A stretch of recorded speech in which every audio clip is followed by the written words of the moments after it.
Audio video clear तो फटाफट chat window पे बताइए। क्लियर है? राइट। चलो, हम लोगों ने लास्ट लेक्चर में दो बातें पढ़ी थी, एक तो prediction of plus R minus R और दूसरा prediction of EDG and EWG. ठीक है, तो prediction of plus R minus R पे हल्की सी प्रैक्टिस और कर लेते हैं। आपको आता ही है कैसे करते हैं। तीन बातें मैंने आपको बताई थी prediction of plus R minus R में। डायरेक्टली कनेक्टेड एटम पे अगर लोन पेयर हो तो plus R, directly connected atom P double bond Q या P triple bond Q, Q की ई एन पी से ज्यादा तो minus R, directly connected atom पे अगर इनकम्प्लीट ऑक्टेट है या पॉजिटिवली चार्ज्ड है along with availability of vacant orbital then minus R. ये तीन बातें मैंने आपको बताई थी। ठीक है,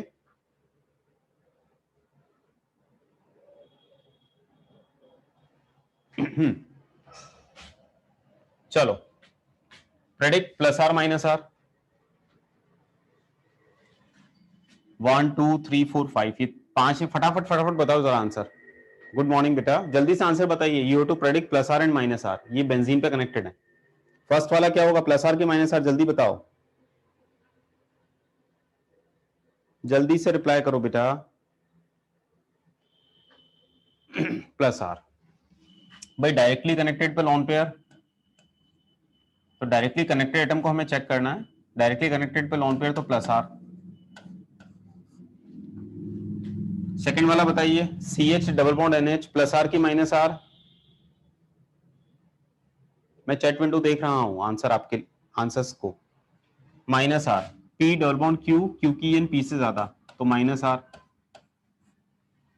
थर्ड वाला बताइए, प्लस आर की माइनस आर बेटा। वेरी गुड, माइनस आर, क्योंकि डायरेक्टली कनेक्टेड एटम को हमें ध्यान में रखना है। Directly connected atom P double bond Q, Q की एन पी से ज्यादा तो माइनस आर। CH2 पॉजिटिव, क्या लगता है तुम्हें क्या होगा? CH2 पॉजिटिव प्लस आर कैसे हो सकता है बेटा? लोन पेयर जब नहीं है तो प्लस आर कैसे होगा CH2 पॉजिटिव? ये होगा माइनस आर। क्यों होगा माइनस आर? क्योंकि जब आप CH2 पॉजिटिव को कनेक्ट कर रहे हो तो इसमें अगर ऑर्बिटल वाइज हम चेक करें,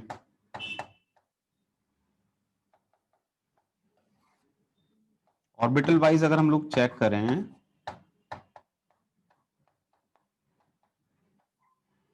तो यहां वैकेंट पी ऑर्बिटल है,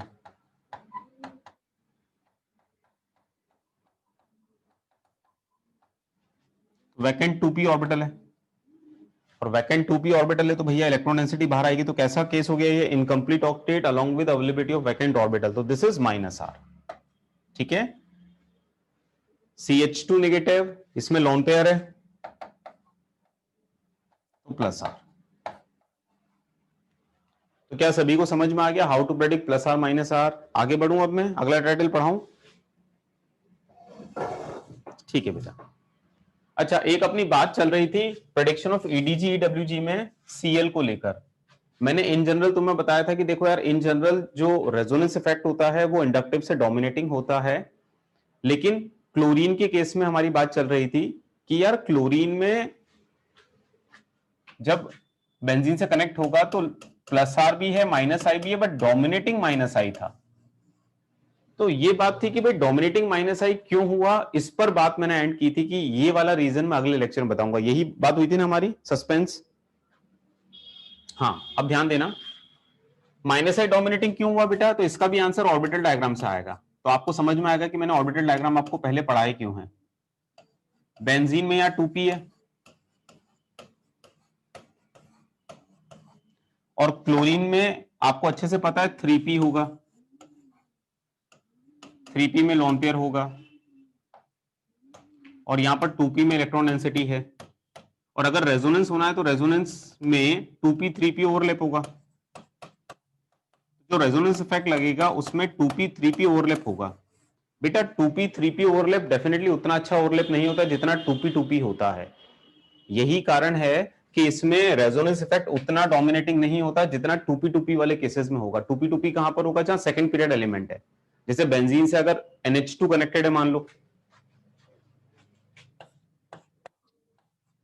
बेंजीन से NH2 कनेक्टेड है या OH कनेक्टेड है, कोई सेकंड पेयर वाला कनेक्टेड है, तो resonance effect plus R minus I, but dominating plus R बोलते थे। तो यहां पर प्लस आर डोमिनेटिंग क्यों बोलते थे? क्योंकि यहां पर जो ओवरलैप होगा वो होगा 2p2p।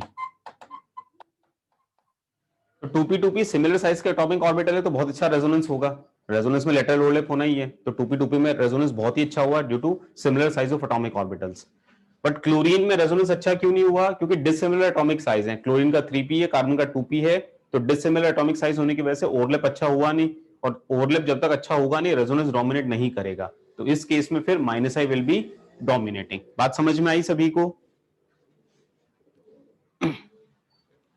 तो इसीलिए क्लोरीन के केस में या थर्ड पीरियड ऑनवर्ड अगर हम लोग बोलें तो ओवरलैपिंग उतना अच्छा होता नहीं है। मतलब अगर 3p 2p 3p ओवरलैप या 2p 4p ओवरलैप या 2p 5p ओवरलैप आपको दिखता है, these overlap are not good, तो रेजोनेंस डोमिनेट नहीं करेगा, minus I will be dominating. इसका मतलब क्लोरीन को हम लोग क्या कहेंगे? This is electron withdrawing group, this is EWG, क्योंकि minus I is dominating over plus R. ठीक है, बात समझ में आ गई? तो सभी हेलोजेंस के लिए हम लोग ट्रीटमेंट सेम ही देते हैं, Cl हो, Br हो, I हो, इनफैक्ट F हो, they all are electron withdrawing, they all are electron withdrawing. इन सभी केसेस में हम लोग minus I is dominating over plus R मानते हैं। तो यहां पर आपको एक चीज थोड़ी कंफ्यूज करेगी, सर Cl Br I में तो समझ में आ रहा है कि माइनस आई डोमिनेट क्यों कर रहा है, क्योंकि Cl में 2p 3p ओवरलैप है, डिसिमिलर एटॉमिक साइज है। Br वाले केस में भी 2p 4p ओवरलैप है, डिसिमिलर एटॉमिक साइज है। I वाले केस में 2p 5p ओवरलैप है, वहां भी डिसिमिलर एटॉमिक साइज है। तो Cl Br I तीनों में डिसिमिलर एटॉमिक साइज होने की वजह से ओवरलैप अच्छा नहीं हो पा रहा है, तो रेजोनेंस डोमिनेट नहीं कर रहा है, माइनस आई डोमिनेट कर रहा है। बट सर आपने F को भी इसी कैटेगरी में डाल दिया। हाँ, तो F को भी आपको हेलोजन के जैसे ही डील करना है, बाकी हेलोजन के जैसे ही डील करना है।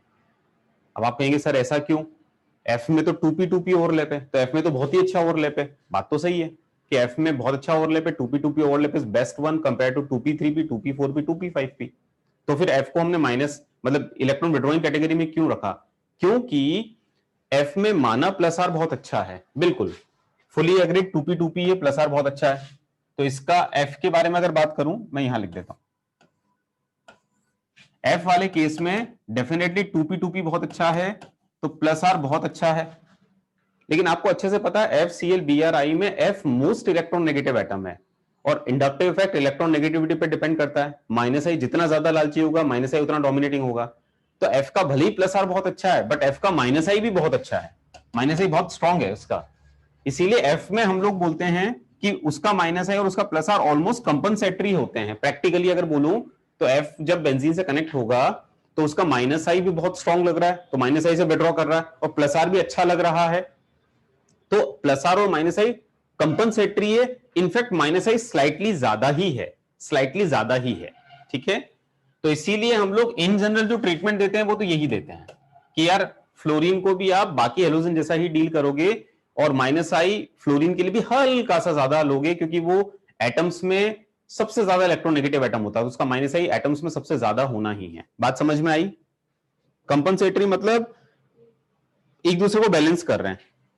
तो आप याद देखो, अब इतना सब याद नहीं करो, आप तो याद रखो कि F को हम बाकी हेलोजन जैसा ही डील करेंगे।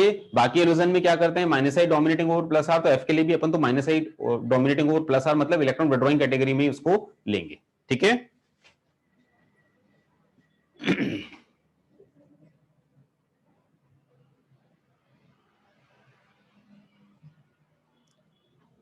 साहिल आपने लेक्चर मिस किए शायद, आप बोल रहे हो माइनस आई प्लस आर ये सब क्या है, तो आप भैया पुराने लेक्चर्स देखिए, ये सब क्या है, आपने लेक्चर्स मिस किए हैं इसलिए आपको समझ में नहीं आ रहा है।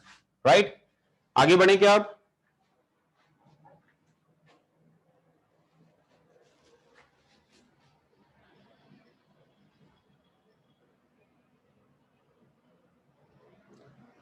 चलो आगे बढ़ते हैं। तो फ्लोरीन के बारे में जो बात बताई गई है, हेलोजन के बारे में जो बात बताई गई है, जैसी बताई गई है वैसी ही आपको ध्यान रखनी है। जबरदस्ती रायता नहीं फैलाना है कि सर ऑक्सीजन का नाइट्रोजन का घर के कंसेप्ट नहीं लगाने हैं। ठीक है, आपको बात बोली गई क्लोरीन ब्रोमीन आयोडीन के बारे में कि माइनस आई डोमिनेट क्यों करता है, डिसिमिलर एटॉमिक साइज, और फ्लोरीन में क्यों हम उसको बाकी हेलोजन के साथ में रखते हैं, क्योंकि उसका इलेक्ट्रोनेगेटिविटी सबसे ज्यादा है, ऑक्सीजन से भी ज्यादा है। तो जो बात जैसी बताई गई है उसको वैसे ही करेंगे तो ज्यादा अच्छा है, वरना सब कुछ मिक्सअप कर दोगे, कुछ होना नहीं है फिर। अगला है relative strength of resonance effect. आगे बढ़े। अब सुनो, अगला टाइटल आता है resonance effect plus R minus R predict करना आ गया। अब इनकी स्ट्रेंथ को कंपेयर करना। स्ट्रेंथ को कंपेयर मैं कर रहा हूं, आप भी कर सकते हो, बट मैं करूंगा, आप तो बस देखना।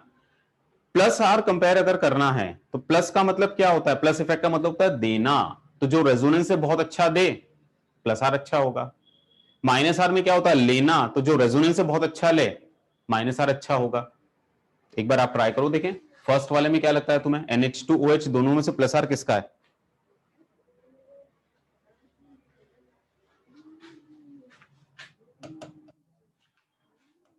देखो प्लस आर मतलब लोन पेयर दिया जाएगा, तो कौन अच्छे से देगा, जो ज्यादा इलेक्ट्रोनेगेटिव होगा कि कम इलेक्ट्रोनेगेटिव होगा? जो कम इलेक्ट्रोनेगेटिव होगा। कम इलेक्ट्रोनेगेटिव कौन है, NH2, तो इसका प्लस आर ज्यादा अच्छा। ठीक है, हाँ जी, इन तीनों में प्लस आर सबसे अच्छा। क्या ऑर्डर किसका सबसे अच्छा?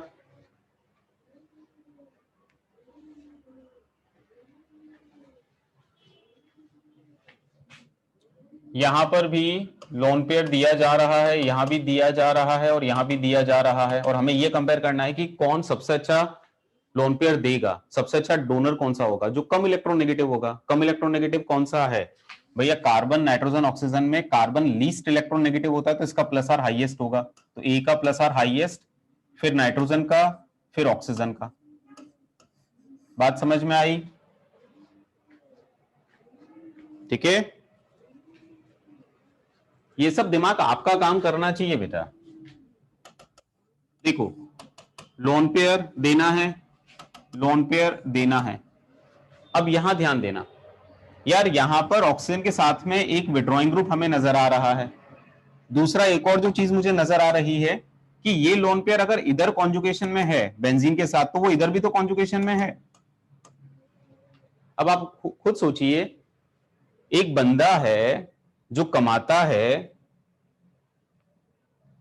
एक बंदा है जो कमाता है। कहानी सुना दूं क्या? क्या कहते हो, कहानी से समझाऊं क्या? कहानी से समझाऊं क्या?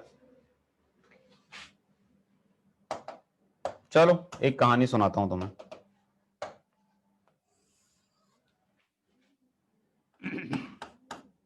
जैसे NH2OH और सपोज NHCOCH3, ठीक है, इसमें हमें प्लस आर कंपेयर करना है।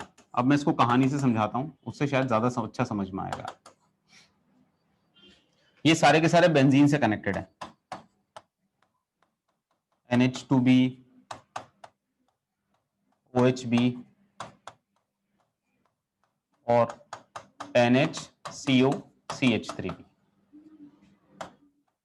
तो इसको ऐसे समझिए, ये बंदा ए है, ये बी है और ये सी है।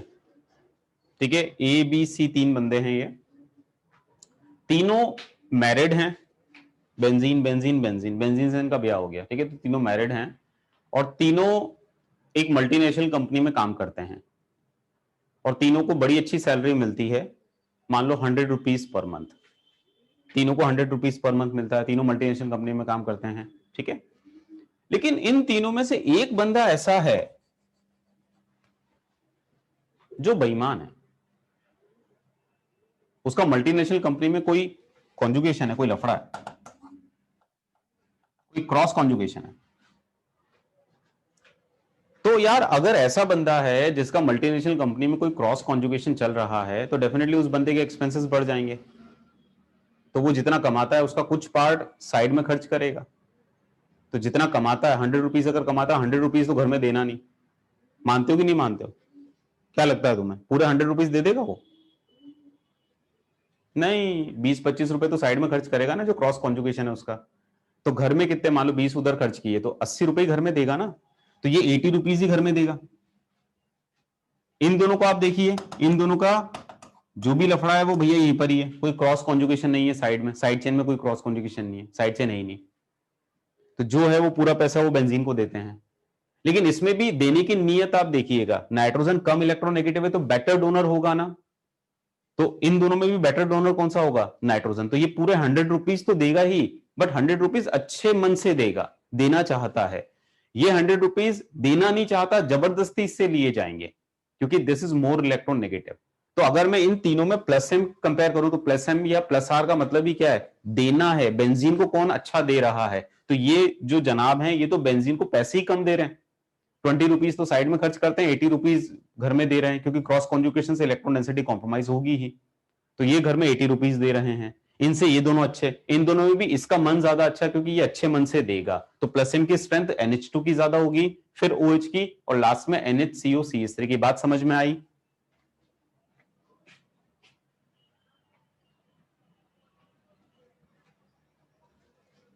चल ठीक है ना। तो इसका मतलब अगर हमसे कोई इनमें पूछता तो सबसे बढ़िया प्लस आर इसका होता, फिर OH का, फिर NH का। यहां पर कम क्यों हो गया? Due to cross conjugation. तो आप लिख लेना यहां प्लस एम कम क्यों हुआ? Due to cross conjugation.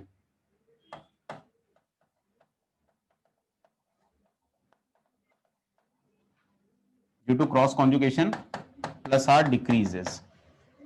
तो यहां भी वही चीज है, क्रॉस कॉन्जुगेशन दिख रहा है तो प्लस आर डिक्रीजेस। अच्छा यहां देखिएगा, क्रॉस कॉन्जुगेशन दोनों का है, तो फिर क्या करें? तो फिर इलेक्ट्रोनेगेटिविटी से ही करेंगे। Which is better donor? कौन बेंजीन को अच्छा देगा? इसकी नीयत थोड़ी सी अच्छी होगी।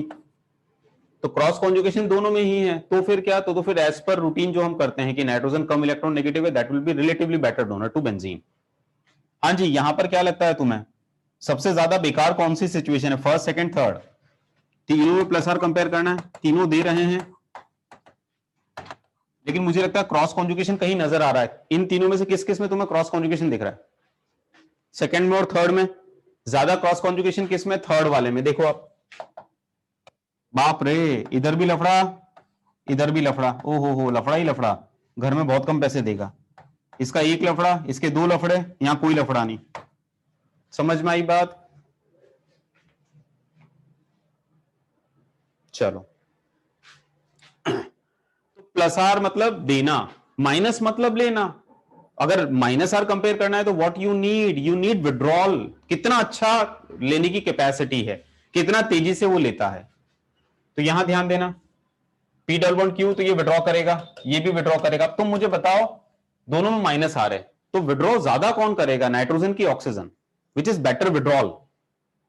Oxygen will be better withdrawing, तो माइनस आर एल्डिहाइड का ज्यादा स्ट्रॉन्ग होगा। अच्छा, यहां पर क्या लगता है तुम्हें, एल्डिहाइड और CuCl में किसका माइनस आर ज्यादा होना चाहिए? दोनों बेंजीन से कनेक्टेड है, देखो जरा, ऑक्सीजन ऑक्सीजन, तो यहां प्लस तो आ ही रहा है।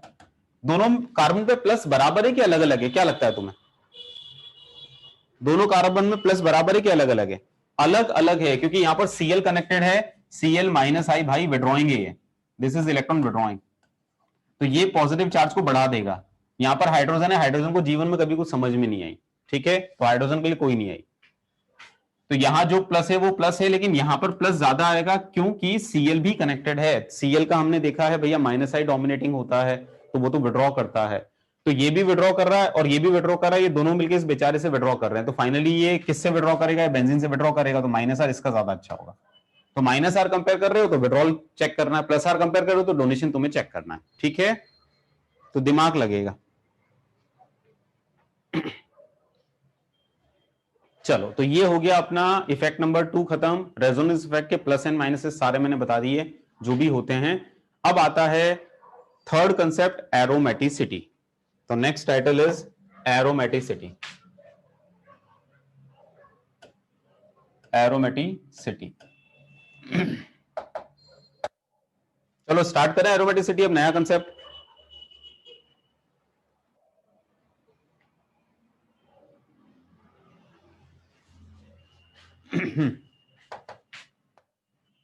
बेटा एक और चीज, कोई भी टेक्निकल इश्यू अगर आपका रहता है, वाईफाई लॉस हो गया, कुछ हो गया, तो ये रिकॉर्डिंग वापस आएगी ना, तब आप देख लेना। अब एरोमेटिसिटी का रेजोनेंस से कोई लेना देना नहीं है। कोई भी नेटवर्क इश्यू अगर आपका आता है तभी ये लेक्चर रिकॉर्ड हो रहा है, रिकॉर्डिंग आपको इसलिए दी जाती है तो जैसे ही रिकॉर्डेड लेक्चर आपके ग्रुप पर अपलोड होता है उसको देख लीजिएगा, ठीक है। चलो अगला है एरोमेटिसिटी। अब ध्यान देना यार, एरोमेटिक कंपाउंड्स ये बहुत बड़ी टर्म होती है। आपने आईयूपीएससी के वक्त भी देखा होगा एरोमेटिक एरोमेटिक। अब एरोमेटिक का मतलब आप लोग केवल बेंजीन जानते हो, बेंजीन भर एरोमेटिक नहीं होता, बहुत सारी स्पीशीज एरोमेटिक होती हैं। तो एरोमेटिक स्पीशीज होती क्या हैं, इसके बारे में हम लोग चर्चा करेंगे कि भैया एरोमेटिक स्पीशीज होती क्या है, कैसे पहचानते हैं कि वो एरोमेटिक है। तो ये बहुत बड़ा कंसेप्ट है, ध्यान से समझना। देखिए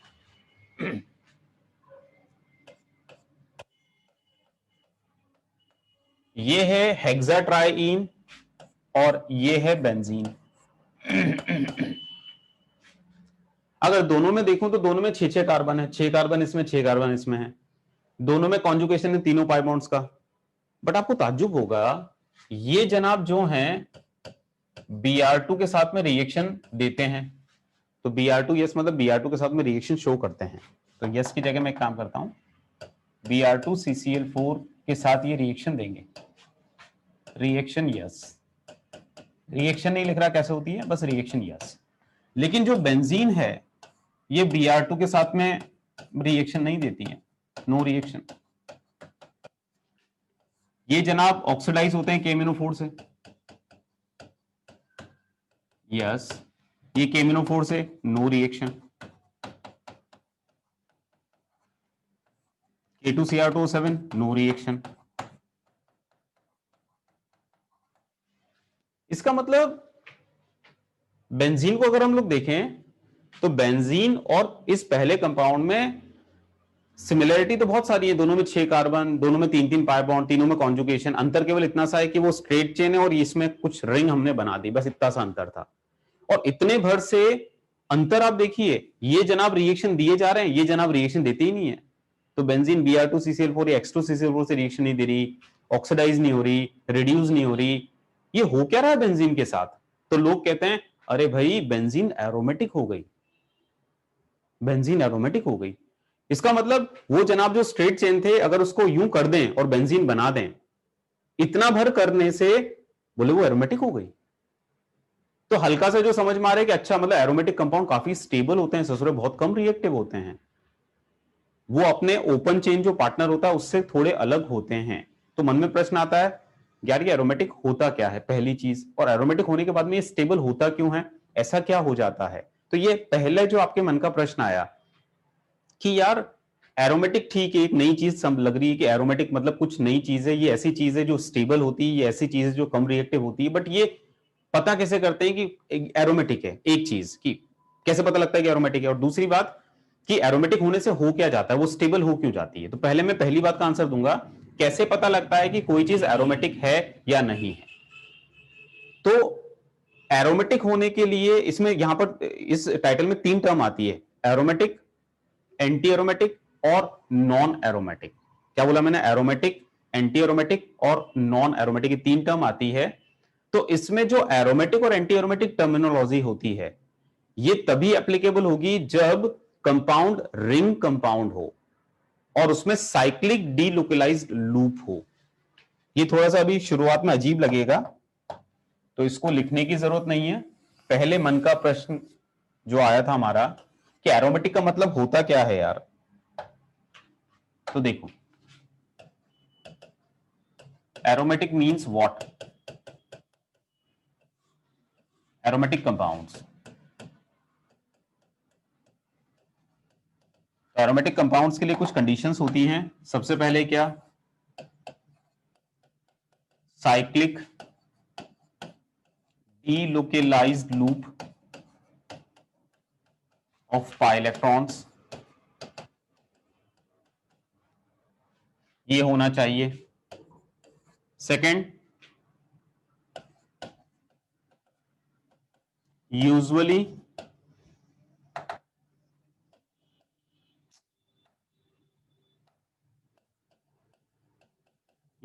obeys Huckel rule. Huckel rule is total number of pi electrons in delocalized loop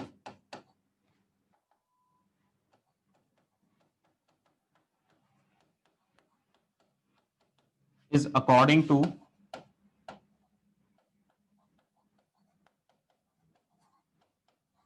4n plus 2 pi. 4n plus 2 pi. This is Huckel rule, where n is, n को आप एक काम करो 0 1 2 3 4 ऐसे प्लेस करिए, तो टोटल पाई इलेक्ट्रॉन्स कितने आएंगे? Total pi electrons will be, 0 place करोगे तो 2 आएगा, 1 प्लेस करोगे तो 6 आएगा, 2 प्लेस करोगे तो 10 आएगा, 14 18 ऑनवर्ड्स। ठीक है, तो एरोमेटिक कैसे पता लगता है कि भैया फलानी चीज को एरोमेटिक कहेंगे? तो उसके लिए जो क्राइटेरिया दिया गया कि भैया साइक्लिक डीलोकलाइज्ड लूप होना चाहिए पाई इलेक्ट्रॉन्स का। अभी साइक्लिक डीलोकलाइज्ड लूप क्या होते हैं? अरे इसीलिए तो मैं ऑर्बिटल डायग्राम बता रहा था आपको, वहां देख रहे थे ना अपन कि पूरा का पूरा गोला बनता था पाई इलेक्ट्रॉन्स का। तो पूरा साइक्लिक लूप बनना चाहिए, डीलोकलाइज्ड लूप पाई इलेक्ट्रॉन्स का, और उसमें पाई इलेक्ट्रॉन्स का नंबर अगर इसके अकॉर्डिंग है, 4n plus 2 के अकॉर्डिंग है, तो हम लोग एरोमेटिक कहते हैं। अगर एक और टर्म है anti aromatic, anti aromatic compounds. अभी सुनते जाना, कई बार शुरू में नहीं समझ में आता।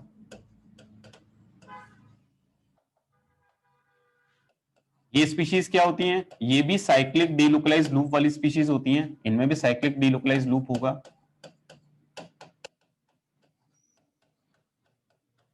Of pi electrons.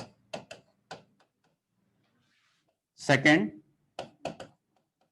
total number of pi electrons in that delocalized loop, in the loop, will be according to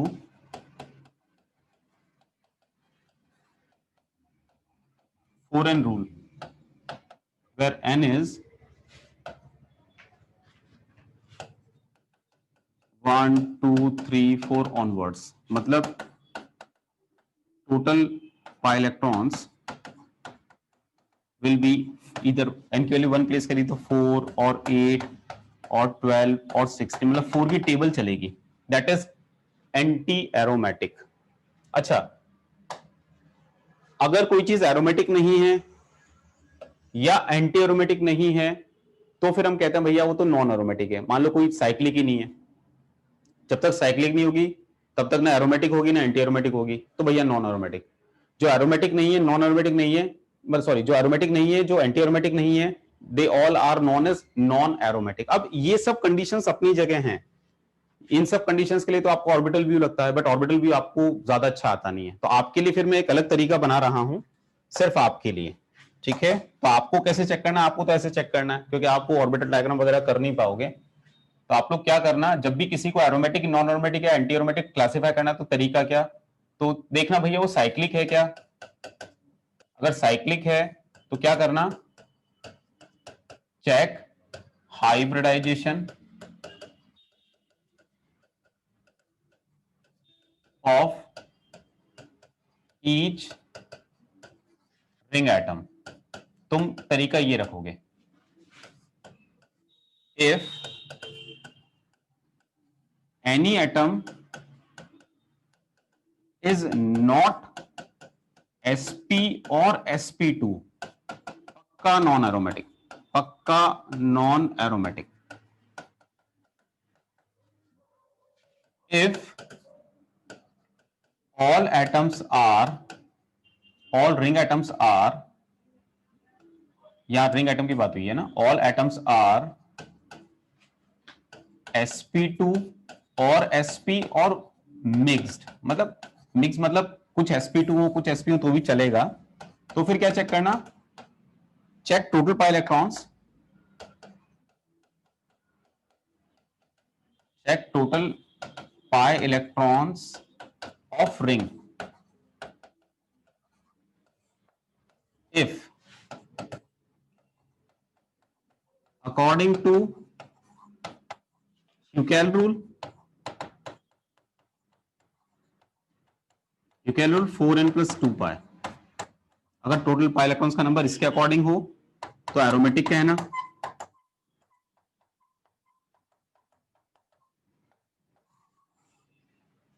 और अगर if according to 4n rule तो आप एंटी एरोमेटिक कहना। इस तरीके से अगर करोगे तो गलती कम करोगे। जैसे समझना पहले इसको, इस फ्लो डायग्राम को आप एक बार समझेंगे।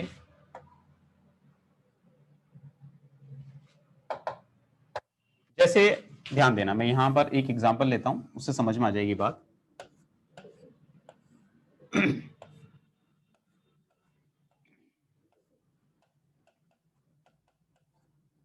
ये 3 स्पीशीज हमारे सामने आई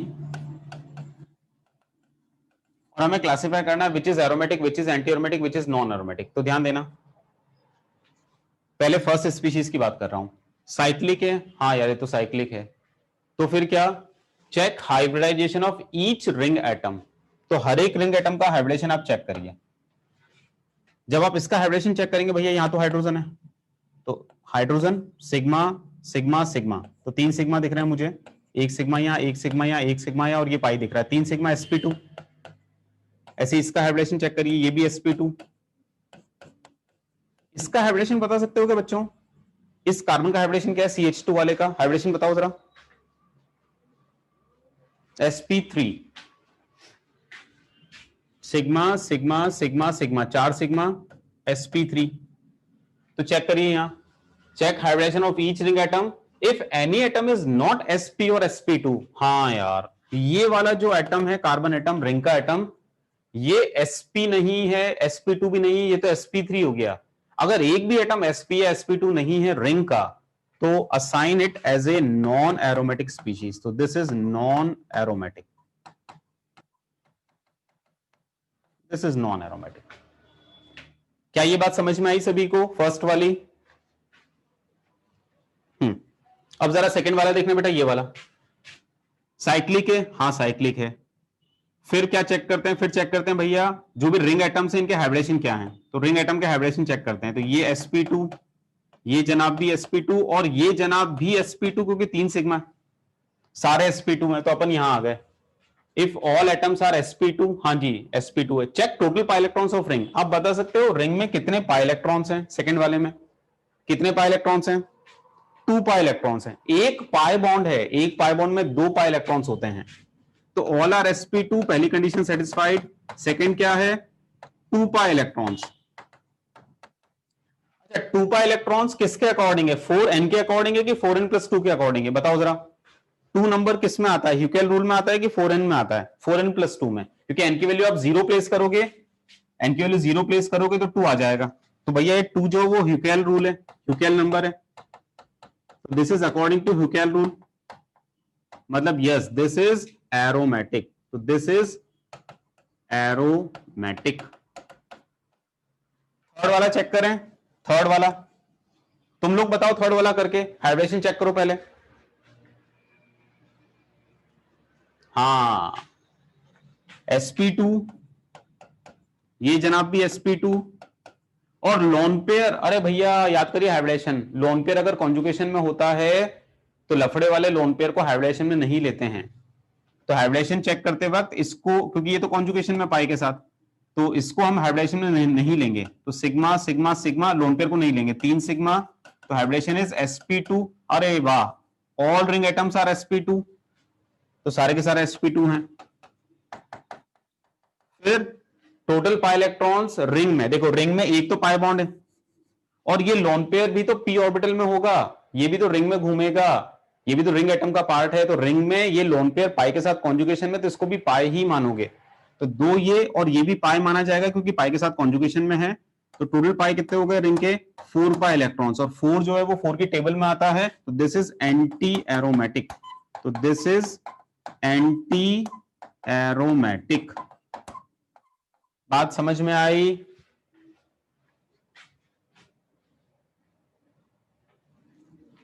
ठीक है, लोन पेयर का बेटा, लोन पेयर का कॉन्जुगेशन मैं पहले ही 50 बार बता चुका हूं, क्या नहीं समझ में आता है इसमें? पहले भी तो बताया था मैंने कि लोन पेयर अगर कितना, शायद मैंने 5-7 एग्जांपल दिए थे लोन पेयर के कॉन्जुगेशन और न कॉन्जुगेशन वाले, इसके पहले वाले उसमें भी डीलोकलाइजेशन वाले वहां पर भी दिए थे मैंने, उसके बाद भी नहीं समझ में आया ये क्या बात होती है? मैंने बताया था तुम्हें कि लोन पेयर अगर कॉन्जुगेशन में नहीं है तो हाइब्रिडाइजेशन में लेना है, अगर लोन पेयर कॉन्जुगेशन में है तो लफड़े वाले लोन पेयर को छोड़ दो हाइब्रिडाइजेशन में, ठीक है? तो हाइब्रिडाइजेशन निकालते वक्त इसको छोड़ दिया क्योंकि ये पाई के साथ कॉन्जुगेशन में है। अच्छा, पाई की कैलकुलेशन कैसे करी? क्योंकि ये लोन पेयर पाई के साथ कॉन्जुगेशन में है, तो अगर कोई लोन पेयर पाई के साथ कॉन्जुगेशन में हो तो उसको भी पाई इलेक्ट्रॉन्स मान लेना, ठीक है? तो इसको भी पाई इलेक्ट्रॉन्स मान लेना, तो 2 पाई इलेक्ट्रॉन्स, ये 2, ये टोटल 4 पाई इलेक्ट्रॉन। आंसर दे देना। जैसे एक तुम ट्राई करो, तुम्हें बात समझ में आई कि नहीं आई, उसके बाद लिखना स्टार्ट करना। जैसे एक आप सब लोग ट्राई करेंगे ये वाली स्पीशीज, इनको ट्राई करिए, असाइन करिए, एरोमेटिक है कि नॉन एरोमेटिक है कि एंटी एरोमेटिक है। नोट्स बाद में बनाना, पहले अप्लाई करना सीखो।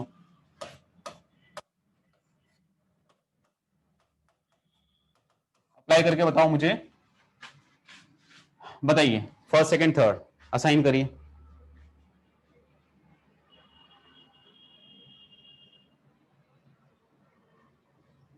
अभी रुको बेटा, एंटी एरोमेटिक का प्रैक्टिकल मतलब बताऊंगा मैं, अभी रुको।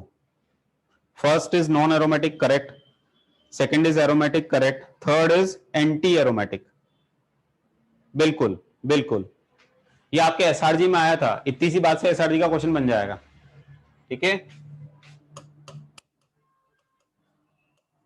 तो देखिए sp2 sp2 sp2 sp2, ये sp3 है। एक भी रिंग एटम अगर sp2 या sp नहीं है तो नॉन एरोमेटिक, तो this is non aromatic, this is non aromatic. यहां देखें all are sp2, all are sp2। अब रिंग में पाई इलेक्ट्रॉन्स कितने हैं? तो भैया रिंग में 2 पाई बॉन्ड है तो 4 पाई इलेक्ट्रॉन्स हैं, 4 पाई इलेक्ट्रॉन्स हैं। तो ये 4 की टेबल आ गई, तो एंटी एरोमेटिक।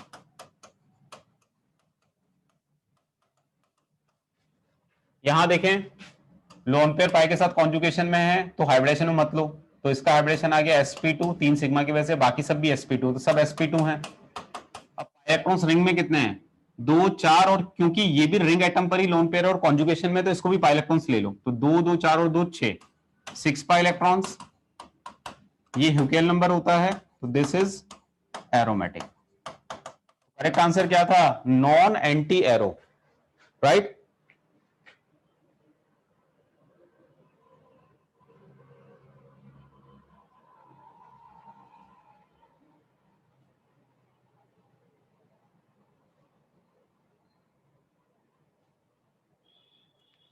नंदन, ये क्या लगा रखा है तुमने?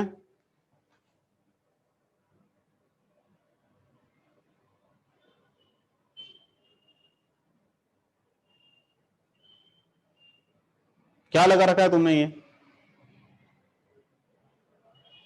पढ़ना चाहते हो नहीं कि तुम्हें यहां से बाहर करवाऊं?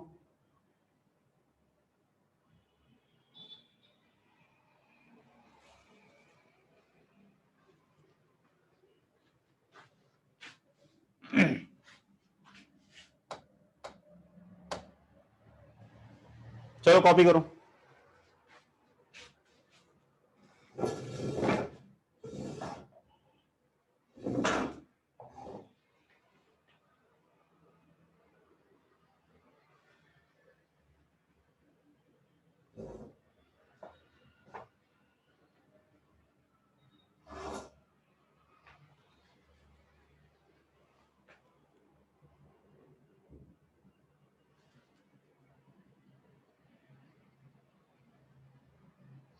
एक बात याद रखिए बेटा, कोई भी टीचर आपको कैसा पढ़ाएगा ये आप बच्चों पर डिपेंड करता है, आपके एटीट्यूड पर डिपेंड करता है, क्लास के डिसिप्लिन पर डिपेंड करता है। अगर आप लोग सीखने की इच्छा से अगर बैठे हो तो वो कहीं ना कहीं वाइब्रेशंस हम तक आती है, और हम फिर एक से एक अच्छे अच्छे एग्जाम्पल लेके अपनी बातों को समझाते हैं, आपसे प्रैक्टिस करवाते हैं। लेकिन जहां टीचर को महसूस होता है कि यार ये शायद आज पढ़ने के मूड में नहीं है, तो फिर ठीक है, इट्स ओके। तो कोशिश करिए हमेशा क्लास में अच्छे से तरीके से सीखिए, ठीक है? यहाँ हम मजे करने के लिए नहीं बैठे हैं, यहाँ पर हम पढ़ाई करने के लिए बैठे हैं, तो यहाँ किसी फन वन के लिए नहीं बैठे हम लोग। हम एक बड़े सीरियस टॉपिक की चर्चा कर रहे हैं, और मैंने कहा था कि यार एरोमेटिसिटी का कंसेप्ट है, ये कोई भी चीज है वो हमेशा थोड़ी थोड़ी समझ में आने में टाइम लगता है, तो हमेशा आपको पेशेंस तो रखना पड़ेगा।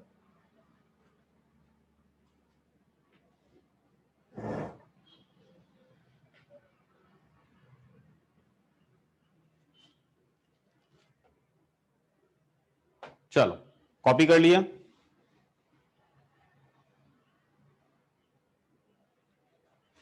नेक्स्ट इसको कॉपी करिए।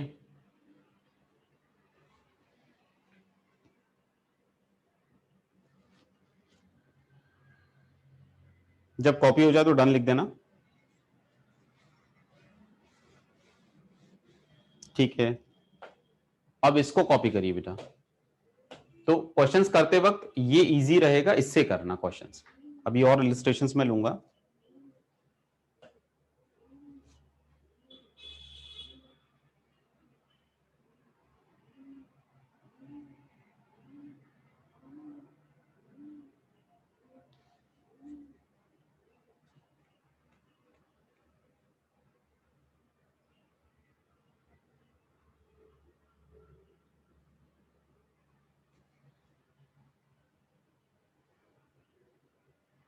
चलो, कॉपी हो गया।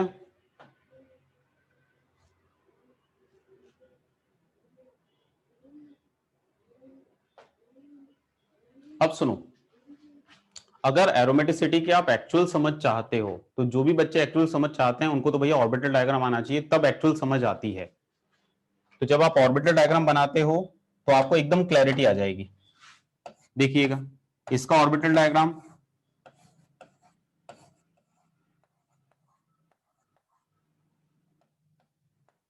ये इसका ऑर्बिटल डायग्राम है।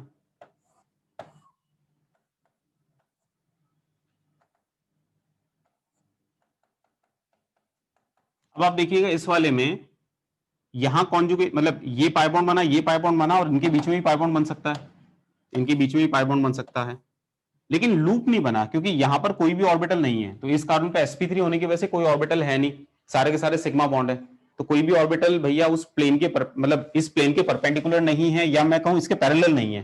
तो यहां पर लूप कहां बना? और जब तक पूरा का पूरा क्लोज्ड लूप नहीं बनेगा, जब तक क्लोज्ड लूप नहीं बनेगा, साइक्लिक क्लोज्ड लूप, तब तक ना एरोमेटिक होगा ना एंटी एरोमेटिक होगा। ठीक है, तो यहां पर एंटी एरोमेटिक हो या एरोमेटिक हो, दोनों के लिए मेन चीज क्या होती है?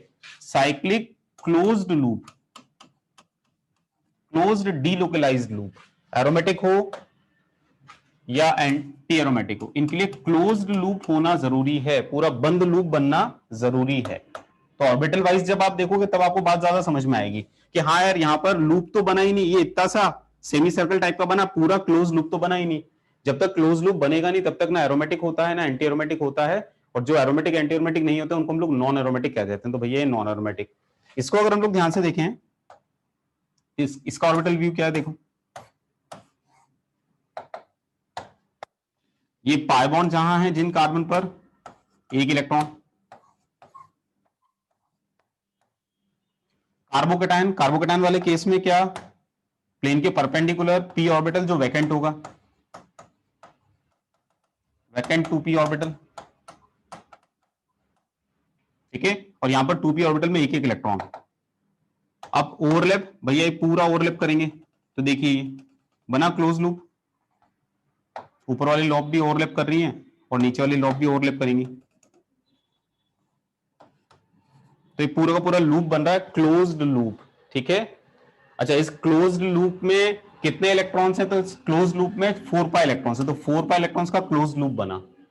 तो क्लोज लूप बनना मतलब एरोमेटिक भी हो सकता है, एंटी एरोमेटिक भी हो सकता है। और इस क्लोज्ड लूप में जो पाई इलेक्ट्रॉन्स का नंबर है वो है 4, तो 4 इज 4 की table, that's why it is anti aromatic. कई बोले डीलोकलाइज्ड क्या होता है? अरे डीलोकलाइज्ड क्या होता है भाई, यहां रेजोनेटिंग स्ट्रक्चर बन रही है कि नहीं बन रही है? रेजोनेंस सिखाया था कि नहीं सिखाया था? तो यहां पॉजिटिव आया कि नहीं आया?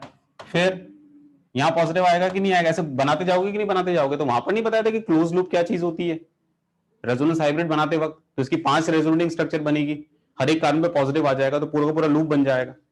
ठीक है, पुरानी चीजें क्यों पूछ रहे हो यार? यहां देखो,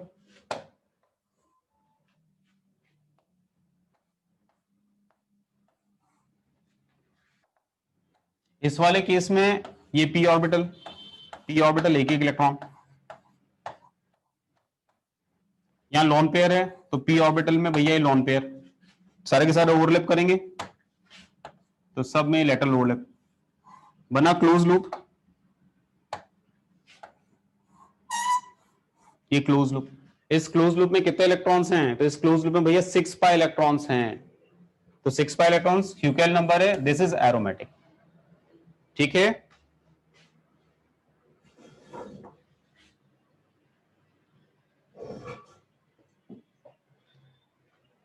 बात समझ में आ गई?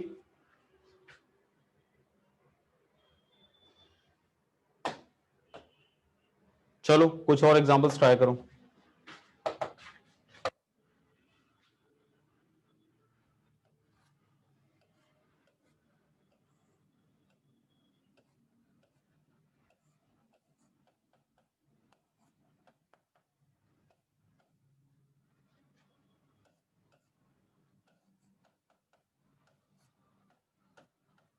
पता करो कौन एरोमेटिक है, कौन नॉन एरोमेटिक है, कौन एंटी एरोमेटिक है।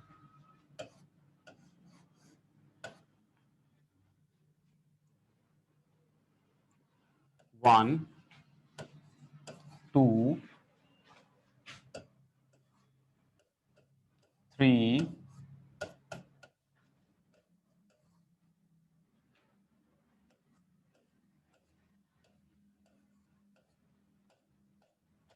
फोर, 5, 6,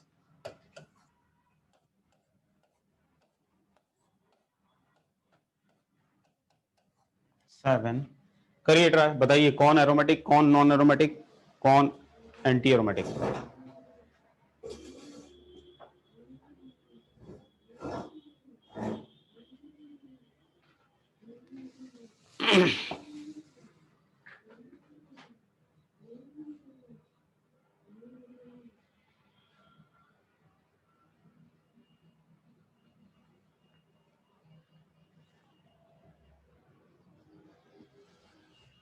जब सारे हो जाएं तो चैट विंडो पे बताना डन, फिर अपने आंसर्स चेक करिएगा।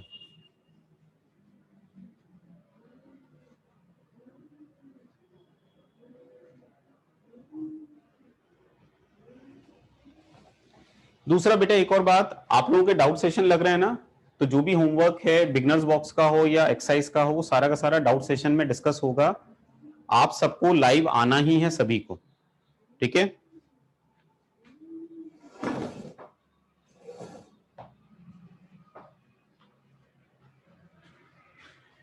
तो जैसे ऑफलाइन में भी सर के पास आके डाउट पूछते थे ना, तो आपको सर के पास आके डाउट पूछना है, लाइव सेशन में आपको आना है सभी को, ताकि हम लोग बात कर पाए।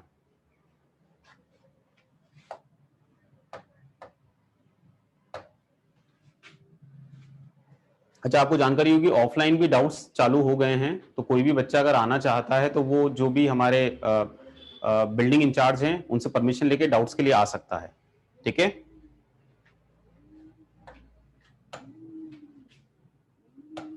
तो उसकी डिटेल आपके पास ग्रुप पे ऑलरेडी आ गई है। हाँ जी, यहां देखिएगा ऑल आर sp2, और कितने पाई इलेक्ट्रॉन्स हैं भैया, 4 पाई इलेक्ट्रॉन्स। तो ये क्या है, 4n के अकॉर्डिंग है, तो दिस इज एंटी एरोमेटिक, तो एंटी एरोमेटिक। ठीक है, सेकंड के बारे में क्या बोलते हो बताओ? बिल्कुल नॉन एरोमेटिक। क्यों नॉन एरोमेटिक? क्योंकि भैया ये sp3 और ये वाला भी sp3, ठीक है? तो आप तो बिल्कुल उस फ्लो डायग्राम के अकॉर्डिंग चलेंगे।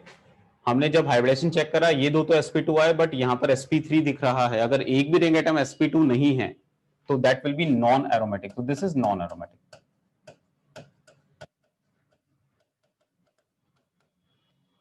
और बेंजीन बताइए जरा।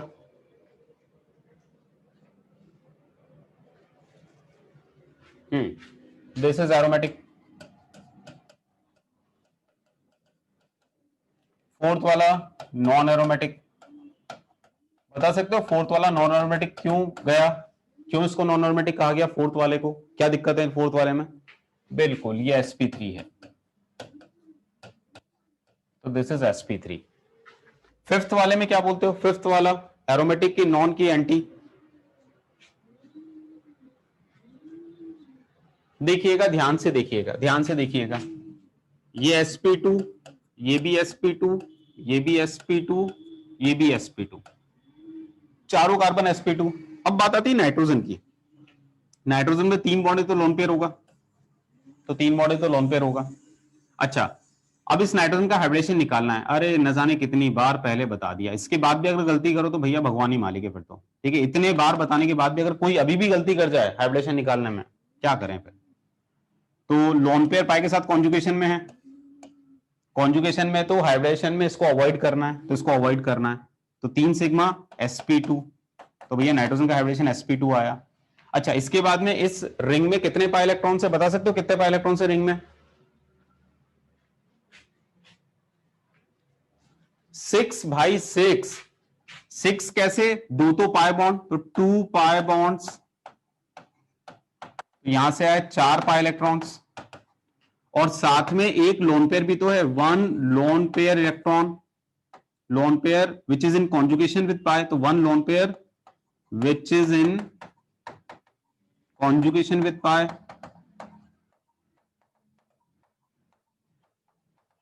विद पाई, तो भैया इसको भी तो पाई मानेंगे, तो 2 यहां से आए, 4 में 2 जोड़ा 6 पाई आए कि नहीं आए? तो 4 क्यों लिख रहे हो कहीं? ठीक है,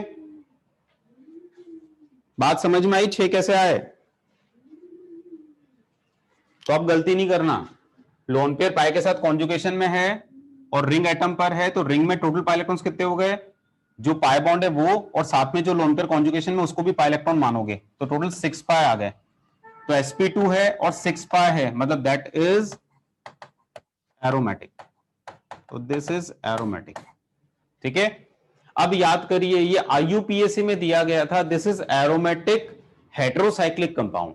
अब कोई वहां कैसे पढ़ा सकता है एरोमेटिक के बारे में? और वहां तुम मुझसे पूछ रहे हो सर एरोमेटिक क्या होता है, मैं क्या बताऊं तुम्हें कि एरोमेटिक क्या होता है? वहां कोई एरोमेटिक के बारे में बोल क्या सकता है? कुछ नहीं, चुप एकदम। अब समझ में आया?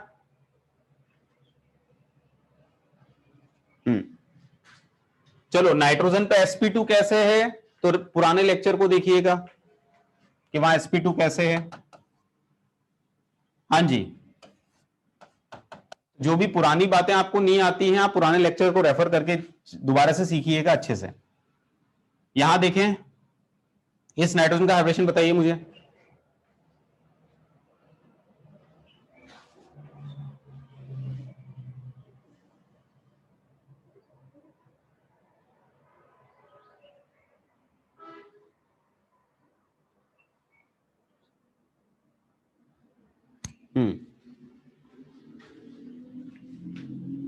Single bond sigma, single bond sigma, तो यहां सिग्मा, यहां पर सिग्मा पाए। What about lone pair? Lone pair conjugation में है कि नहीं बताइए? नहीं, lone pair not in conjugation. तो यहां पर हाइब्रिडेशन कैसे? 2 sigma plus 1 lone pair equals two 3, तो हाइब्रिडेशन विल बी sp2।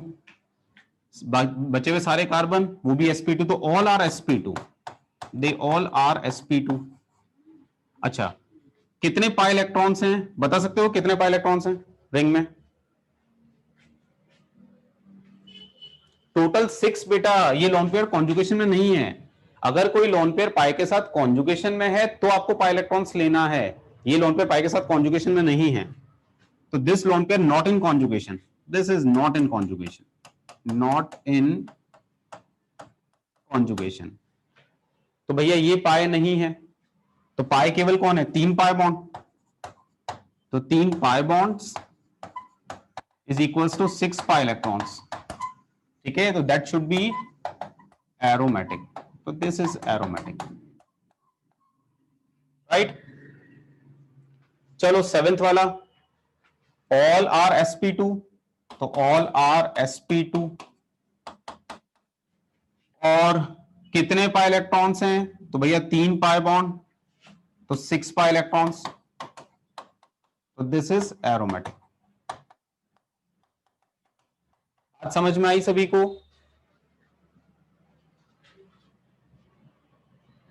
ठीक है, एक ही गलत हुआ, गुड। परफेक्ट। चलो और ट्राई करना।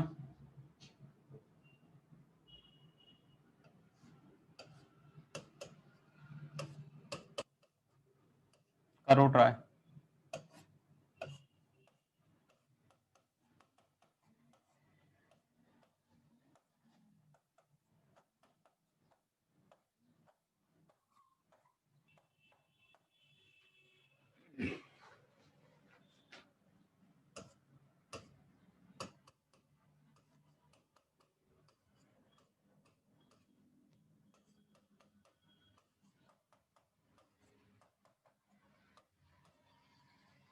तो आपको मेन तकलीफ देगा लोन पेयर।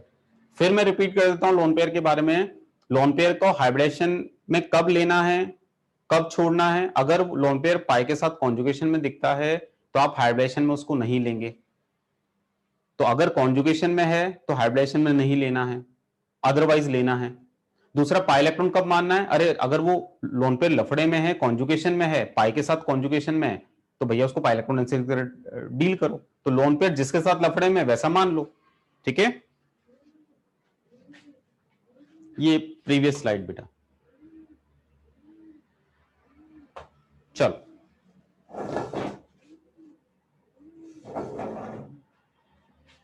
सिक्स्थ वाला ऑर्बिटल। अरे इसका ऑर्बिटल बेटा आप देखना ना, पुरानी स्लाइड चेक तो करो। पिरिडीन का ऑर्बिटल डायग्राम बना हुआ है, तो वहां पर बताया हुआ है कि लोन पेयर जो वो प्लेन के अंदर sp2 में है। अब पुरानी बातें क्यों पूछ रहे हो बेटा। पिरिडीन का जो ऑर्बिटल डायग्राम ऑलरेडी आपके नोट्स में बना हुआ है, चेक करो जरा।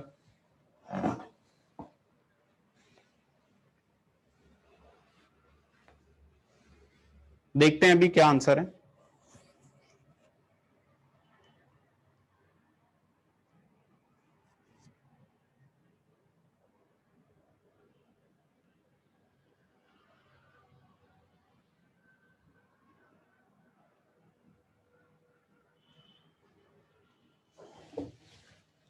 सेवेंथ में डाउट है?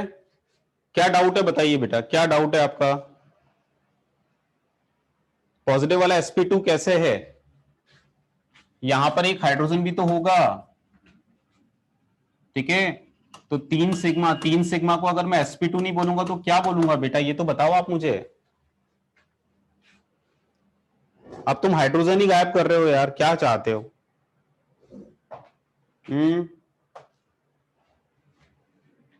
बेटा हम आईआईटी की तैयारी कर रहे हैं, ठीक है ना, तो आईआईटी के लिए थोड़ा अवेयरनेस तो होनी चाहिए ना।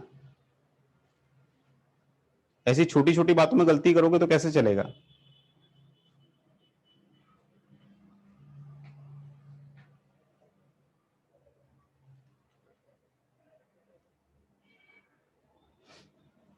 जब सारे हो जाएं तब बताना,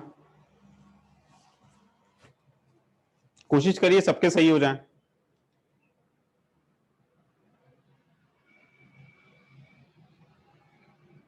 चलो ध्यान देना, इसमें हाइड्रेशन चेक करें भैया। यहां पर हाइड्रोजन होगा तो 3 सिग्मा sp2, 3 सिग्मा sp2।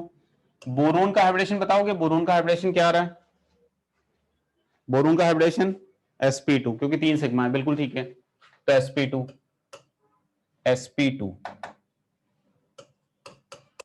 ठीक। अच्छा सारे sp2 आ गए, तो sp2 वाली कंडीशन तो सेटिस्फाई हो गई। इसके बाद में अब रिंग में कितने पाई इलेक्ट्रॉन्स हैं, अब आप बताइए जरा कितने पाई इलेक्ट्रॉन्स दिख रहे हैं। तो ये 2 पाई सिस्टम है बिल्कुल, तो 2 पाई इलेक्ट्रॉन्स, और 2 पाई ह्यूकेल नंबर होता है, तो दिस इज एरोमेटिक, तो this is aromatic, this is aromatic. चलो इसको देखें, सारे के सारे sp2 हैं ही। इसमें पाई इलेक्ट्रॉन्स कितने हैं बताओ जरा। 4, बिल्कुल ठीक है। तो 4 पाई, तो दिस इज एंटी एरोमेटिक, क्योंकि 4 की टेबल है। इसमें अगर देखें तो सारे के सारे sp2, कितने पाई इलेक्ट्रॉन्स हैं, तो भैया 3 पाई बॉन्ड, तो 6 pi electrons, this will be aromatic. ठीक है, अब यहां देखो ये वाला एग्जांपल, जिन बच्चों को पहले बात समझ में नहीं आई, कोशिश करना यहां समझ में आ जाए, इसको पूरे तरीके से मैं सॉल्व कर रहा हूं। सबसे पहले नाइट्रोजन का हाइब्रिडाइजेशन। तो जिन भी बच्चों को लोन पेयर वाली तकलीफ है, पाई इलेक्ट्रॉन्स निकालने में तकलीफ है, वो सारी बातें इस एग्जाम्पल में है। आखिरी बार समझा रहा हूं, समझ लो। नाइट्रोजन पे लोन पेयर होगा, इस नाइट्रोजन पे भी लोन पेयर होगा, तो 3 बॉन्ड है तो 1 लोन पेयर होगा। अब मुझे इस नाइट्रोजन का हाइब्रिडेशन निकालना है, तो हाइब्रिडेशन में मुझे लोन पेयर को लेना है कि नहीं लेना है, ये बड़ा चक्कर है। तो उसके लिए क्या, अगर लोन पेयर लफड़े में होता है तो मैं हाइब्रिडेशन में नहीं लेता। तो ये लोन पेयर कॉन्जुगेशन में, तो this lone pair in conjugation with pi, this is in conjugation with pi. अगर लोन पेयर पाई के साथ कॉन्जुगेशन में है तो इसको हाइब्रिडेशन में नहीं लेंगे, तो इसको छोड़ के हाइब्रिडेशन कैलकुलेट करेंगे। तो 3 सिग्मा मतलब sp2 हाइब्रिडाइजेशन। अच्छा, इस नाइट्रोजन को अगर मैं देखूं तो इसमें लोन पेयर का कॉन्जुगेशन है, इधर जाऊं कि इधर जाऊं, तो इधर जाऊंगा, है मतलब नहीं है। तो this lone pair not in conjugation, not in conjugation, तो this is not in conjugation. अच्छा, lone pair not in conjugation है तो हाइब्रिडेशन में लेना पड़ेगा। तो भैया यहां पर कैलकुलेशन कैसे आएगी, सिग्मा सिग्मा और 1 lone pair, 2 sigma plus 1 lone pair. यहां पर केवल 3 सिग्मा, तो लोन पेयर नहीं लिया था। स्टेरिक फैक्टर 3, तो हाइब्रिडेशन sp2, तो दोनों नाइट्रोजन का sp2 हाइब्रिडेशन, सभी कार्बन का sp2 है। इसका मतलब सारे के सारे रिंग एटम sp2, तो all ring atoms are sp2, all ring atoms are sp2। तो पहली कंडीशन तो सेटिस्फाई हो गई कि भैया रिंग के सारे एटम्स sp2 या spm मिक्स्ड होने चाहिए। हाँ जी, सारे के सारे sp2 हैं। अब हमें रिंग में टोटल पाई इलेक्ट्रॉन्स चेक करने हैं। तो रिंग में पाई इलेक्ट्रॉन्स में क्या, जो पाई बॉन्ड है वो तो पाई इलेक्ट्रॉन्स होंगे ही, साथ में अगर कोई लोन पेयर पाई के साथ कॉन्जुगेशन में है, लोन पेयर अगर पाई के साथ लफड़े में है तो जिसके साथ लफड़े में उस जैसा मान लो, पाई के साथ लफड़े में तो पाई जैसा मान लो। तो इसको भी पाई जैसा मानेंगे, मतलब यहां पर पाई की जब कैलकुलेशन करेंगे तो 2 पाई बॉन्ड्स तो 4 पाई इलेक्ट्रॉन्स तो यहां से आए, और दूसरा 1 लोन पेयर, इसका लोन पेयर कॉन्जुगेशन में है, तो दिस लोन पेयर ये भी पाए, तो 2 पाई इलेक्ट्रॉन्स ये माना जाएगा। तो टोटल कितने हो गए, 6 पाई इलेक्ट्रॉन्स। तो ये बेसिकली क्या हो गया भैया, ये sp2 है और साथ में 6 पाई इलेक्ट्रॉन्स हैं। इसको हम लूप का हिस्सा नहीं मानेंगे क्योंकि लोन पेयर पाई के साथ लफड़े में नहीं है, तो ये पाई इलेक्ट्रॉन डेंसिटी में कैलकुलेट नहीं होगा। ठीक है, तो 6 पाई इलेक्ट्रॉन्स, तो दिस इज एरोमेटिक। बात समझ में आई? अब सबको समझ में आया? जिनको पहले कोई तकलीफ आ रही थी वो पूरा मैंने डिटेल में समझा दिया, राइट? अच्छा, अब लगे हाथ एक काम करता हूं, इसका ऑर्बिटल व्यू भी बता देता हूं। इसी का ऑर्बिटल डायग्राम आप देखो, जो ऑलरेडी हम लोग समझ चुके हैं। तो ऑर्बिटल डायग्राम के लिए मैं एक काम कर रहा हूं, इसको ऐसे ले रहा हूं।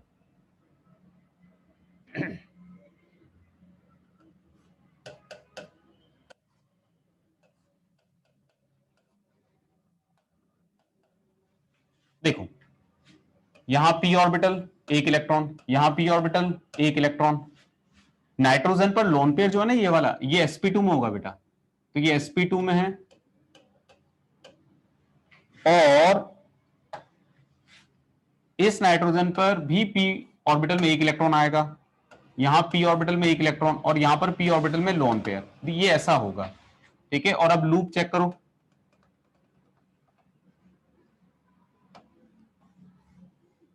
ऐसा। तो कितने इलेक्ट्रॉन्स आ रहे हैं देखो, 1 2, इसमें 1 था ना,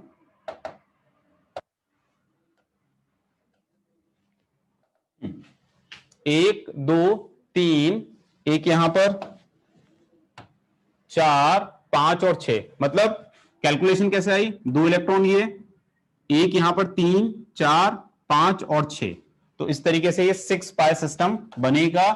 ये वाला लोन पेयर प्लेन के अंदर है, sp2 हाइब्रिड ऑर्बिटल में है, राइट? तो दोनों नाइट्रोजन, पता है अंतर क्या है बेटा, इसका लोन पेयर p ऑर्बिटल में है जो लूप का हिस्सा है, और इसका लोन पेयर sp2 में है। अब ये जानकारी आपको ऑर्बिटल व्यू से आएगी जो पिछले लेक्चर में मैंने समझाया था, ठीक है। बट अगर ये ऑर्बिटल व्यू में दिक्कत आती है, उसके बिना भी आंसर तो आ रहा है ना, क्या दिक्कत है? चलो, अब मुझे लगता है यार ये वाला तो बिल्कुल गलत नहीं होना चाहिए, तो प्लीज एक बार फिर से रिव्यू करिए अपने आंसर को। कोशिश करना गलती ना करें। बताइए ये क्या होगा फाइनली?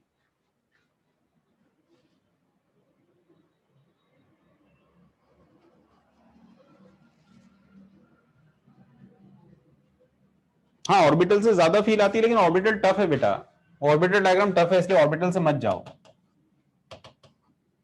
देखो, लोन पेयर का कॉन्जुगेशन नहीं है तो not in conjugation, not in conjugation, not in conjugation, ठीक है। तो दोनों लोन पेयर कॉन्जुगेशन में नहीं है, तो दोनों लोन पेयर कॉन्जुगेशन में नहीं है, तो हाइब्रिडेशन में दोनों को लेना पड़ेगा, सिग्मा सिग्मा और एक लोन पेयर। तो हाइब्रिडेशन sp2, इस नाइट्रोजन का हाइब्रिडेशन sp2। ये बात समझ में आई पहले सभी को, दोनों नाइट्रोजन sp2 क्यों कहे मैंने? चलो, तो सारे के सारे रिंग एटम sp2 और टोटल पाई इलेक्ट्रॉन्स कितने हैं बेटा? तो 3 पाई बॉन्ड, तो this is 6 pi system, 6 pi electron, तो दिस इज एरोमेटिक फाइनली, तो दिस इज एरोमेटिक, ठीक है। लोन पेयर कॉन्जुगेशन में नहीं है।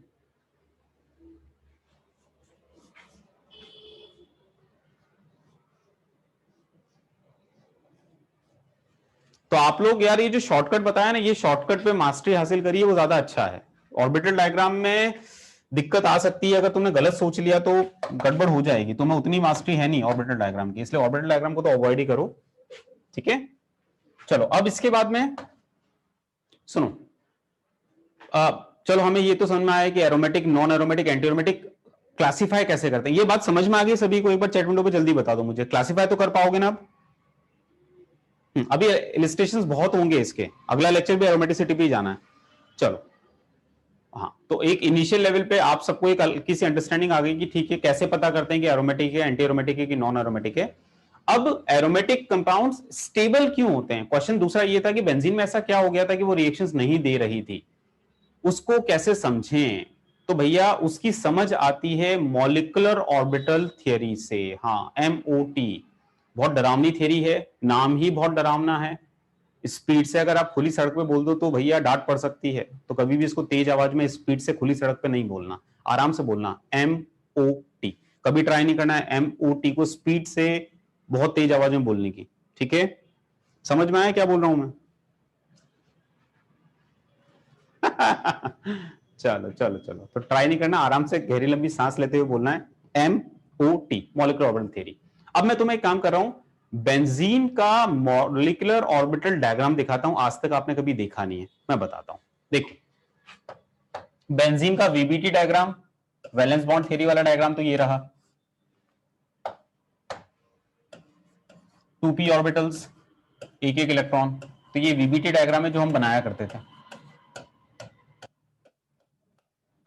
ठीक है, सॉरी।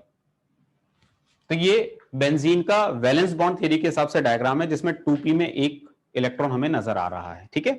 तो हमारे पास में टोटल 6p ऑर्बिटल हैं, 6 2p ऑर्बिटल हैं। अब इनसे हम लोग मॉलिक्यूलर ऑर्बिटल डायग्राम बनाने वाले हैं। तो आपने MOT के जो कंसेप्ट्स पढ़े हैं, तो आपने पढ़ा होगा कि यार जितने एटॉमिक ऑर्बिटल पार्टिसिपेट करते हैं उतने ही मॉलिक्यूलर ऑर्बिटल्स बनते हैं, आधे बॉन्डिंग बनते हैं, आधे एंटी बॉन्डिंग बनते हैं। बॉन्डिंग एमओस जो होते हैं वो नॉन बॉन्डिंग लेवल से नीचे होते हैं, जो एंटी बॉन्डिंग एमओस होते हैं वो नॉन बॉन्डिंग लेवल से ऊपर होते हैं। ये सब पढ़ा है कि नहीं पढ़ा है, बताओ जरा। तो मैं बेंजीन का मॉलिक्यूलर ऑर्बिटल डायग्राम ड्रॉ कर रहा हूं पाई इलेक्ट्रॉन्स का। तो 6p ऑर्बिटल है, तो 6 एमओस बनेंगे, 3 बॉन्डिंग 3 एंटी बॉन्डिंग। तो ये पोटेंशियल एनर्जी, ये नॉन बॉन्डिंग लेवल, तो 3 बॉन्डिंग बनने हैं, फर्स्ट बॉन्डिंग यहां, सेकंड बॉन्डिंग ये, थर्ड बॉन्डिंग ये, पाई 1 पाई 2 पाई 3, फिर 3 एंटी बॉन्डिंग बनेंगे, पाई 4 स्टार, पाई 5 स्टार, पाई 6 स्टार।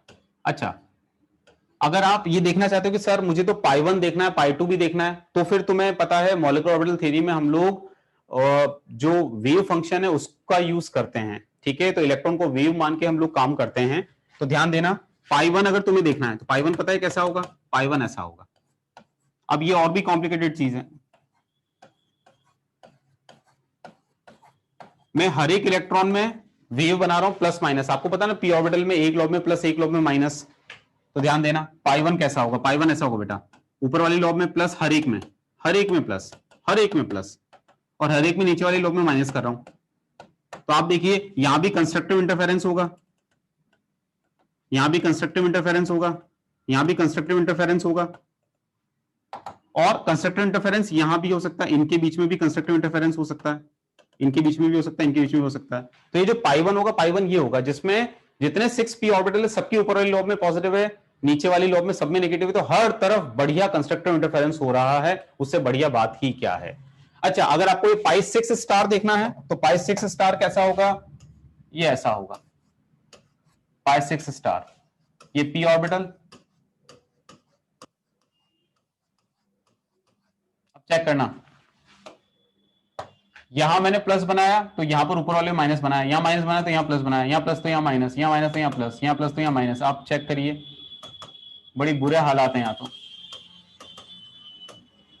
किसी भी एक भी जगह कंस्ट्रक्टिव नहीं हो रहा, पूरा डिस्ट्रक्टिव है, completely destructive, that is pi 6 star. अच्छा, पाई 2 पाई 3 कैसे होंगे, पाई 2 पाई 3 क्योंकि बॉन्डिंग लेवल में है या नॉन बॉन्डिंग से नीचे लेवल पर है, तो नेट कंस्ट्रक्टिव होना चाहिए। तो नेट कंस्ट्रक्टिव कैसे देखिएगा,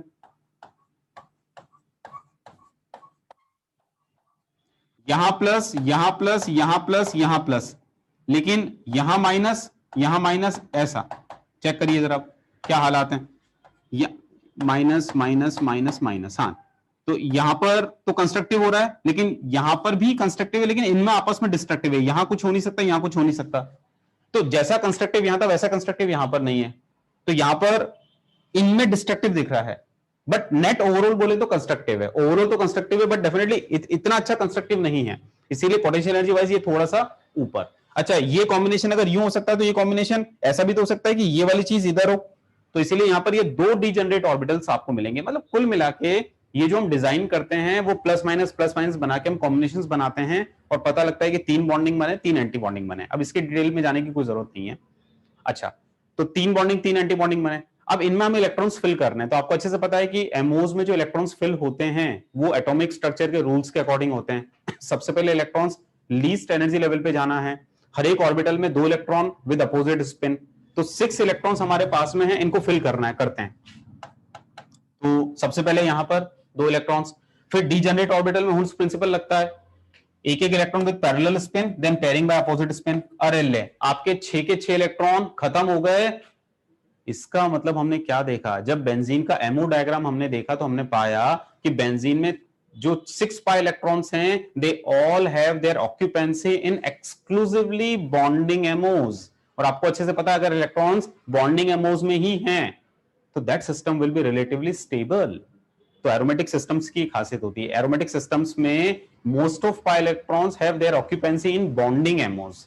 जो एंटी एरोमेटिक स्पीशीज होती हैं उनमें some of the electron get occupied in anti bonding MOs, और एंटी बॉन्डिंग एमओज में अगर इलेक्ट्रॉन्स गए तो system will be unstable. That's why anti aromatic compounds are highly unstable, they are highly unstable. एक बहुत बड़ी बात पूरी ऑर्गेनिक केमिस्ट्री में, 11th हो, 12th हो, 13th हो, 14th हो, कैसी भी ऑर्गेनिक केमिस्ट्री हो, किसी भी क्लास की ऑर्गेनिक केमिस्ट्री हो, हम अपने इन हाथों से एंटी एरोमेटिक स्पीशीज किसी भी केमिकल रिएक्शन का फाइनल प्रोडक्ट नहीं बनाते।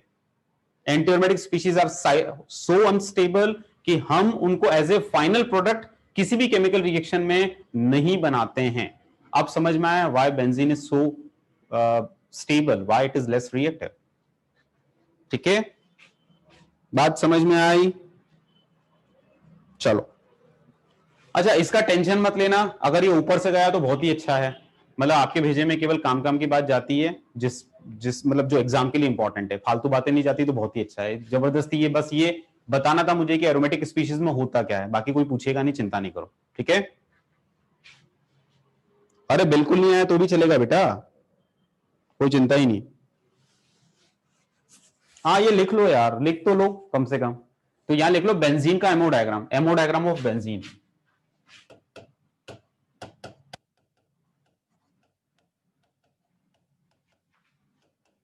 अब सुनो, इससे पता है एक फायदा क्या हुआ, मैं तुमसे कहता कि एरोमेटिक कंपाउंड्स काफी स्टेबल होते हैं, तो मेरी बात नहीं मानते, लेकिन अब इतना मैंने डरा दिया कि अब हंसते हंसते मान लोगे हाँ सर एरोमेटिक कंपाउंड स्टेबल होते हैं, तो बस इतनी सी बात काम की है।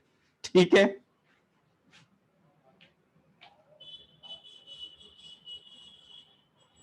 अभी बता रहा हूं बेटा फाइनल प्रोडक्ट के बारे में क्या बोला था मैंने। छाप लिया, गुड। अब सुनो सुनो सुनो, भले नहीं भी छापा हो, इसका एप्लीकेशन समझो। हमारे लिए इंपॉर्टेंट पता है क्या है बेटा? इंपॉर्टेंट वो नहीं था, इंपॉर्टेंट क्या है वो लिख रहा हूं। हमारे लिए इंपॉर्टेंट है स्टेबिलिटी किसकी ज्यादा होती है? एरोमेटिक कंपाउंड्स काफी स्टेबल होते हैं, उसके बाद में नॉन एरोमेटिक, और फिर एंटी एरोमेटिक। और मैंने एक बहुत बड़ी बात क्या बोली थी? मैंने बड़ी बात बोली थी कि किसी भी केमिकल रिएक्शन का final product anti aromatic species नहीं बनाना, नहीं बनाना। समझिएगा ध्यान से एक बात, what is the difference between JEE mains and JEE advance and school exams? देखिए, जब स्कूल एग्जाम होगा ना, तो वो पूछेंगे डिफाइन एरोमेटिक कंपाउंड्स, तो वहां पर आपको लिखना होता है aromatic compounds are those cyclic compounds which have delocalised loop of pi electrons, total number of pi electrons must be according to Huckel rule, such species known as aromatic compounds, और एक example दे दिया। ये होता है school exam. Mains में क्या होता है? मेंस में आपको ये 3 कंपाउंड्स दिए या 4 कंपाउंड्स दिए, आपसे पूछेगा identify the aromatic one. What is advance? Advance का लेवल क्या होता है? एडवांस में आपको घुमा के पूछता है, कान घुमा के पूछता है, क्योंकि वो हमेशा चाहते हैं अच्छे ब्रेन हमारे इंस्टीट्यूशंस में आए। तो वो लोग ऐसे डायरेक्ट डायरेक्ट नहीं पूछते, वो लोग ऐसे पूछते हैं, ध्यान देना।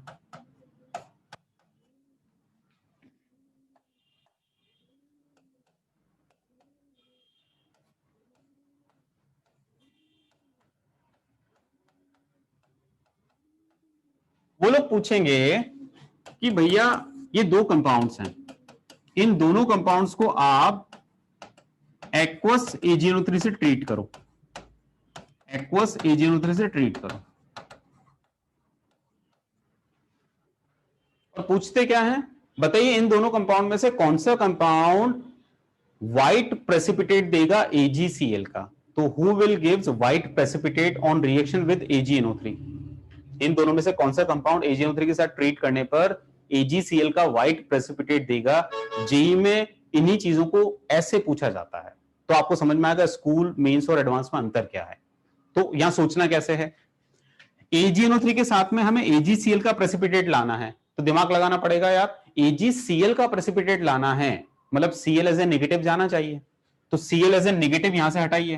तो Cl एज ए नेगेटिव का मतलब क्या है? यहां के जो दोनों इलेक्ट्रॉन्स हैं वो इस Cl को दिए, हाइड्रोलिटिक क्लीवेज करवाया, तो Cl एज ए नेगेटिव गया। जब Cl एज ए नेगेटिव गया तो यहां पर बचा पॉजिटिव, और Cl एज ए नेगेटिव जाके AgCl का प्रेसिपिटेट बना रहा है।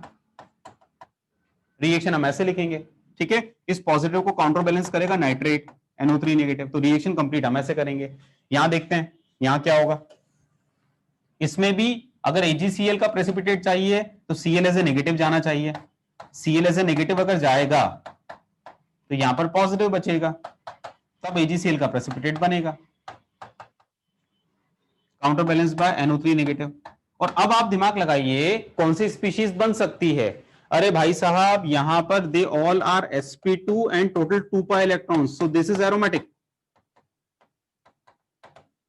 ये तो आराम से बनेगा। इसको आप चेक करिए, all are sp2 but total pi electrons कितने हैं? 4 पाई इलेक्ट्रॉन्स, तो दिस इज एंटी एरोमेटिक। और आपको स्पष्ट शब्दों में बताया गया है किसी भी रिएक्शन का प्रोडक्ट एंटी एरोमेटिक मत बनाना, मत बनाना। मतलब सेकेंड कंपाउंड AgNO3 के साथ AgCl का प्रेसिपिटेट नहीं देगा, क्योंकि एंटी एरोमेटिक नहीं बनेगा। तो first compound will give white precipitate of AgCl, this is JEE advance. समझ में आई बात?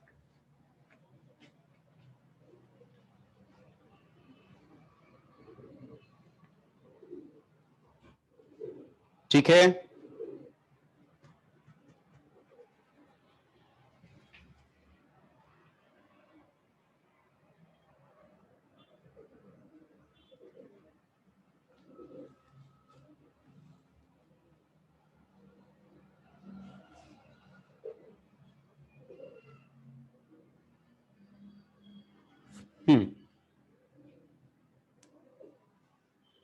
ये मॉडरेट है बेटा, जे एडवांस के हिसाब से मॉडरेट क्वेश्चन है, टफ तो अलग होते हैं।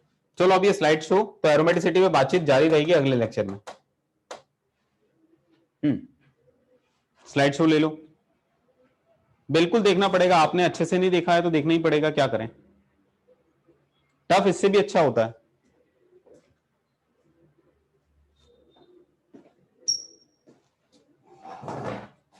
लास्ट स्लाइड ये 1 2 3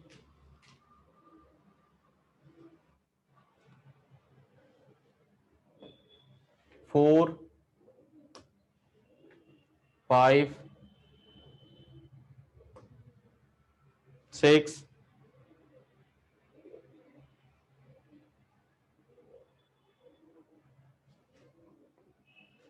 7